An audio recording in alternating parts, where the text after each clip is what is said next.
Mesdames, Messieurs, débutons ce point de l'économie avec les douanes camerounaises qui ont émis le 13 septembre 2023 comme prévu les premiers spécimens du document unique de sortie au secteur des douanes du littoral 2. Après 2 jours de formation et de sensibilisation, les commissaires agréés en douane, les aconniers, les transitaires et les personnels des unités du secteur des douanes du littoral 1 et 2 et ceux de la mission spéciale Alto Commerce illicite, en abrégé Alcomi 3, ainsi que les opérateurs économiques ont été suffisamment outillés sur l'implémentation du document unique de sortie et de la quittance dématérialisée par voie électronique dans le Cameroun Custom Information System, en abrégé CAM6. L'émission de ces premiers documents rend effective la réforme dans les unités pilotes et le lancement officiel du document unique de sortie et de la quittance dématérialisée dans le Cameroun Custom Information System CAM6, tel qu'instruit par le ministre des Finances, Louis Paul Motazé, sera effectif dès le 2 octobre 2023 sur l'ensemble du territoire national. Toujours au Cameroun, les journalistes économiques ont assisté le 13 septembre dernier à un séminaire atelier d'information à l'amphithéâtre du centre d'instruction douanière de Nomayos à Yaoundé. Ces travaux étaient placés sous le thème « L'information douanière à la portée des médias pour une communication de qualité ». En marge de la cérémonie protocolaire d'ouverture ponctuée par le mot de bienvenue du chef de la cellule de l'information et de la communication Jean-Claude Ekoubé et du discours solennel de la représentante du directeur général des douanes, la session était structurée autour de 5 modules. Le premier portait sur la stratégie et le résultat de l'optimisation des recettes douanières au premier semestre 2023 et les perspectives. Il était présenté par Amadjam Raphaël. Le deuxième module tournait autour de la douane et la lutte contre la fraude, la contrebande, la contrefaçon et le terrorisme et le blanchiment des capitaux. Il était présenté par le capitaine Dima Achille.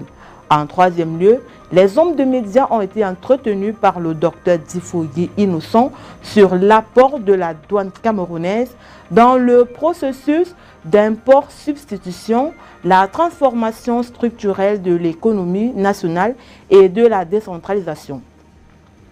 Le quatrième module, présenté par Mimche Ibrahim, portait sur les enjeux, les acquis et les perspectives de l'entrée en vigueur de la ZELICAF. Comme cinquième module, les participants ont été briefés par Amadjam Raphaël sur le bilan des APE et l'entrée en vigueur de la 8e phase de démantèlement tarifaire. Nous y reviendrons. Restons toujours au Cameroun pour parler d'Afriland First Bank qui vient d'introduire sur le marché camerounais et d'Afrique centrale la toute première carte de crédit appelée carte blanche.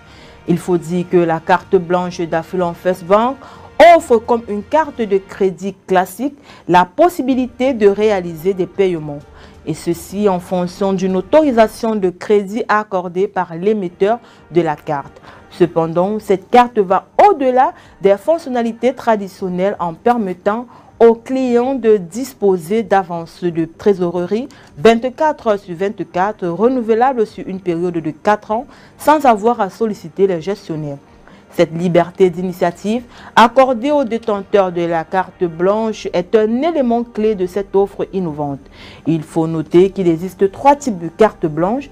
La carte blanche éco, destinée aux fonctionnaires ou salariés du secteur privé. La carte blanche Greatness, réservée aux salariés ayant un salaire mensuel compris entre 500 000 et 1 million de francs CFA. Et enfin, la carte blanche Premium, conçue pour les salariés percevant un salaire mensuel supérieur à 1 million de francs CFA. Parlons à présent de la Bourse régionale des valeurs mobilières qui a franchi à la clôture de sa séance de cotation le 12 septembre 2023 la barre des 8 000 milliards de francs CFA de capitalisation de son marché d'actions en s'établissant à 2,22 milliards de francs CFA, soit une progression de 5,85% depuis le début de l'année.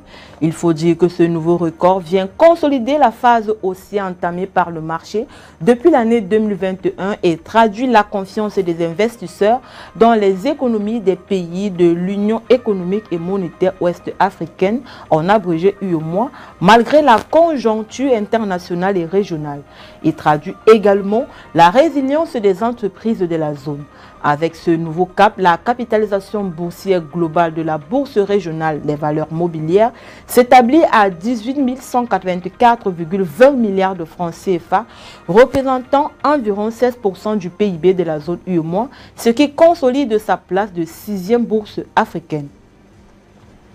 En RDC, la compagnie aérienne Congo Airways est à la recherche de 33 millions de dollars pour relancer ses activités.